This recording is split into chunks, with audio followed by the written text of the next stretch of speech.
ਕਿੱਥੋਂ ਆਏ? ਕਿੱਧਰ ਗਿਆ ਰਹੀ? ਕਿੱਧਰ ਬਣੇ ਗਿਆ ਰਹੀ? ਆ ਬਣਿਆ ਕਿ ਫਿਰਦਾ? ਕਿੱਧਰ ਗਿਆ ਸੀ? ਹੈਂ?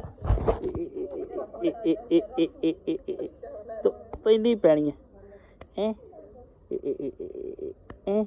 ਗਿਆ ਕਿੱਧਰ ਹੀ? ਕਿੱਧਰ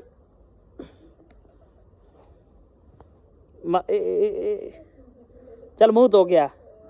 ਚੱਲ ਕੋਠੇ ਚੱਲ, ਚੱਲ ਚੱਲ ਉੱਪਰ ਚੱਲ, ਕੋਠੇ ਚੱਲ, ਚੱਲ।